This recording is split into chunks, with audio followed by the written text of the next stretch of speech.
tunataka kuangalia ama kuonyesha ni kwa nini kupanda kwenye ridges ama matuta ndio bora kuliko ile furrow planting. Ni kwa sababu moja,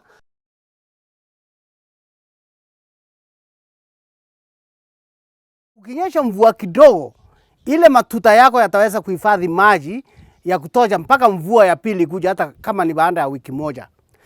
Ingine ya pili ambaye ndio bora kwa kupanda kwa matuta ni kwamba hakuna wakati ule wadudu wale waharibifu kama potato tuber moth wataweza kupenya na kukuta viazi yako pale pale.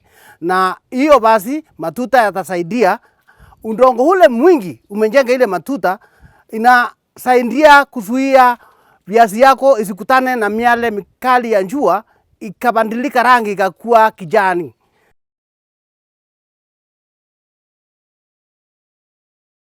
Na ikibadilika rangi ikikuwa kijani, ni kuonyesha kwamba haiwezi kutumika tena kama ya kutumia nyumbani kama kukula, kwa sababu hiyo kijani ni sumu ile inaitwa solanin ambayo inazuia ile viazi kuvamiwa na wadudu waharibifu.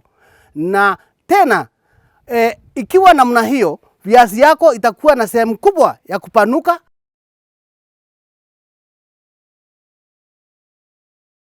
Hata ikiwa imesaliwa viazi mingi itakuwa inapanuka kwa sababu iko na sehemu pana ya kupanukia pale, badala pale kwa mtaro ingekaa bila mahali pa kupenya kwenye udongo ulio laini.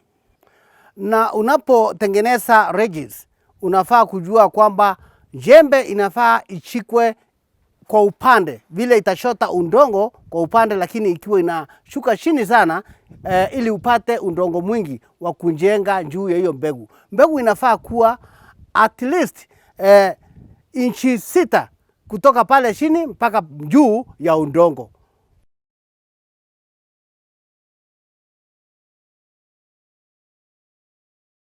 Kwa hivyo unafaa kupima jembe yako iwe inashota kwa upande, ukiwa unarudi nyuma ukijenga range kwa nyuma, sio kwa mbele, kwa sababu utaweza kujua quality ya range uko mbele iko namna gani.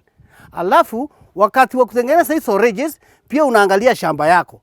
Haufai kuwa na shamba ambaye iko na mlima hivi alafu ukatengeneza ranges zinashuka moja kwa moja kuelekea mlimani, kwa sababu hiyo inamaanisha kwamba ranges zako hazitaweza kuhifadhi maji na zitakuwa zinabebwa kila mara na kubomoka hata zenyewe hata upepo ukipitia.